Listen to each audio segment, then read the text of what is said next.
This program is rated PG. It contains themes and scenes which may not be suitable for very young audiences. Parental guidance is advised. Be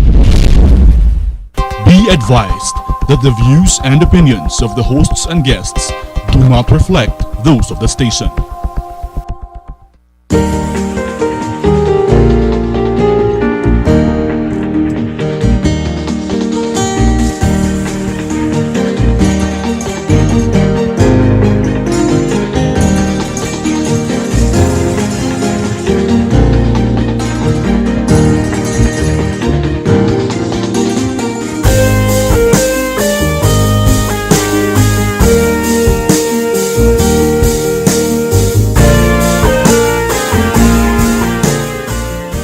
Welcome to our October 9 to 16 episode of Journeys, Chronicles of our Asian Century. And of course, let me first welcome our guests for this episode from our Philippine media, editorial writer of the Malaya, Mr. Diego Cagahastian, and the columnist of the Daily Tribune, Charlie Manalo, who just returned from China. But we'll watch together first our part 2 of the interview with our man in Beijing, Ambassador Chito Santa Romana, which we started airing in our previous episode last October 8.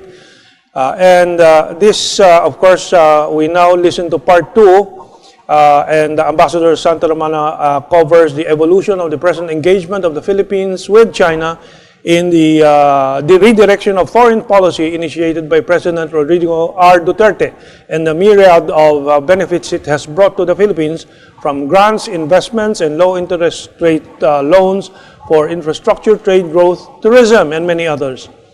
In this part, Ambassador Santa Romana gives more details on the infrastructure projects, the improving environment for Philippine and China cooperation, especially bilateral talks, and the job opportunities that arises from the engagement of our two countries. Ambassador Santa Romana also explains his public diplomacy efforts to inform the public of these activities of our two governments, our embassy in Beijing, and the work of his staff in information dissemination through the various media, including social media. I think what we'll start to see starting in the coming months is first the groundbreaking ceremony for the two bridges that the Chinese have actually donated. It's not a loan, it's donation. And then you'll start to see the first projects under the official development assistance. This would be the Chito River irrigation project in the north and Kaliwa water dam, which will be the source of water for the National Capital Region that will be in Quezon. This would start either at the end of the year or the beginning of next year, and the whole project would start already. And then after that would come the South Rail project. That's a little more complicated. There's a lot of feasibility work that has to be done, but it's slated for next year, together with the Mindanao Expressway project, as well as the Mindanao Railway, the first phase of the Mindanao Railway project, together with the project to build a bridge that will link Panay and Negros over Guimaras. The flood control project actually falls under, it's not bilateral, it's multilateral. It falls under the AIIB project. This is the Asian Infrastructure Investment Bank, and they have granted they're granting a loan to the Philippines for the flood control project, and it's co-financed by the World Bank and ADB, the ADB. Yes, it's a case of a multilateral cooperation.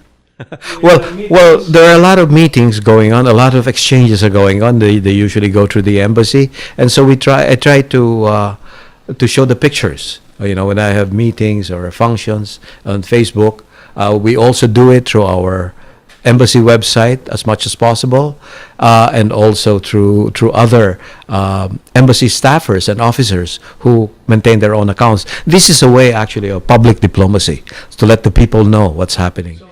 In China, I think the problems actually, compared to the past, the situation has improved, because before there was also the the hostility over the territorial dispute and maritime dispute extended to suspicion also of Filipinos in China. And, people, your passports would be inspected, your visas would be inspected. It remains a problem. There are quite a number of Filipinos that are repatriated because they're overstayed their visas, and they want the employment there. Some of the Filipinos they're being paid higher than what they would get in Hong Kong. So even if their visas have run out, they're willing to stay. So the basic improvement, I think, is really in with the bilateral relations, the improvement in the atmosphere also. And there are a lot of Filipinos who are professionals over there, Filipino domestics also, as well as Filipino musicians, Filipino teachers. And I think there will be more opportunities cropping up because the Chinese would like to open up the labor market. But in particular, however, there is still the continuing problem that we have almost 200 of our compatriots who are in Filipino prisons because they served as drug mules, and Chinese technology, particularly in their airports, is very advanced. For some reason or another, there should be no illusion. If you're operating as a drug mule, you will be caught when you go through the Chinese airport.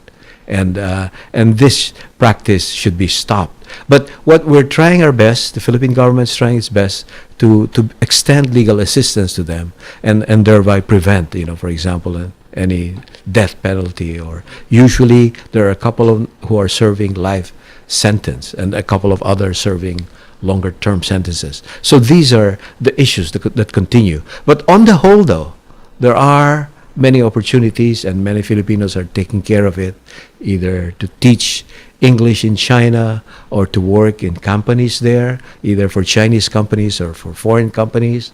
So you'll see more of this, I think, in the coming years. In the following segment, Ambassador Santa Romana reports and discusses the range of concerns from the realistic job opportunities that China can open up through the years and the pilot projects of the Chinese in this regard, the types of opportunities that would be opening up. Ambassador Santa Romana goes on to detail the challenges with regards to Filipinos in detention in China, usually caught as drug mules, and expresses a concern and a warning to Filipinos on this, and explains the progress in cooperation between the two countries in fighting the illegal drugs trade. Let's watch this. We should deflate these figures. These figures are not accurate. The potential is there, but you must understand that the Chinese themselves have a surplus labor market, and they intend to protect that market. However, there is a big chunk, the Chinese middle class, that would like to hire English-speaking domestic or household service workers that can not only clean the households, but can also educate their children in English. And because of this, there are now two experiments going on. One in Guangzhou and one in Shanghai, where Filipinos that are hired by a certain families of a certain income level can be legalized and get visas from the government. Because right now, it's legally limited only to expats, diplomats, and international organizations. So there is a small opening for the local market, but I think these are the pilot projects. If it proves to be successful, you may have increasing number of Filipinos hired in the key cities where there is a big middle class, or there is quite a number of prominent Chinese families, because, with a one child or two children policy in China, and where both couples usually work, they need help in their households. So the potential is definitely there, but I think the governments both sides are still discussing this, and I think it's best to await the formal regulations that will be issued eventually before venturing into the Chinese. Oh, at this point, it's hard to estimate because the Chinese also are proceeding cautiously.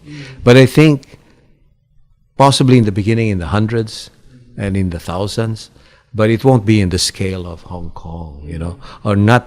I don't see that in a year or so, I think what we'll see is probably incremental improvement.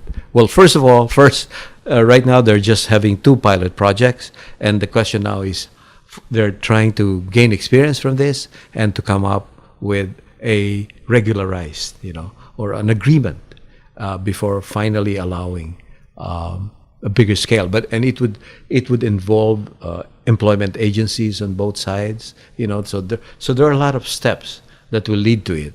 It won't be like a sudden opening up, or certainly it's not something that I'm aware of. I think this is something probably that Dole and their counterpart in China is probably discussing more, and we provide any assistance they need in terms of trying to come up with an agreement on this. But in the meantime, right now, the only thing I can say is that it's under study and it's under discussion. Well, I think one thing has to be clarified. The Chinese themselves, or the Chinese government, is engaged in a very strict and very vigorous campaign against drugs, illegal drugs in China. And this has been going on now for more than just a few years. It's been going on for decades. It's been going on for in recent times, at least for decades. And they've actually done public executions of drug lords to be able to strike at the source of this scourge. So the government policy is very clear.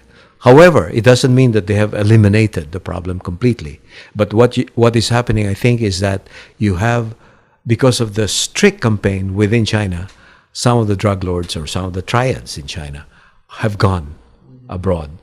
There are still some links, domestic links, in terms of the source of materials. But that's why you get reports now that it's being done in the high seas, or they've exported it, to the Philippines or other parts of Southeast Asia. I think what is emerging, the picture that's emerging, is quite clear, that we need more cooperation between the law enforcement agencies on both sides, more exchange of intelligence, and precisely it was because of that exchange of intelligence that the recent case of the shabu shipment was foiled. And we need more of that. But there's also the case that, this is not state-sponsored on the part of the Chinese government, but rather you have these criminal syndicates, both within China and outside China, and other parts of China like Taiwan and Hong Kong, Macau, combined with international criminal syndicates, that's combined here. So I think you certainly need more cooperation with the Chinese government in terms of their crackdown in our own campaign, so that we could go at the source or prevent. And part of the Coast Guard to Coast Guard cooperation is precisely to run against, these anti-drug maritime campaign, because it's being transported using the waters, and it's going to be a continuing challenge, because this is not going to be an easy one, and there will be all this, accusations and misperceptions, misunderstanding. But I think we have to be clear, there's a need for more cooperation, and then the crackdown will have to continue on both sides, and at the same time we'll have to make sure and go at the root, and this would be the criminal syndicates and the triads that some of them are within China, and a lot of them are now outside China.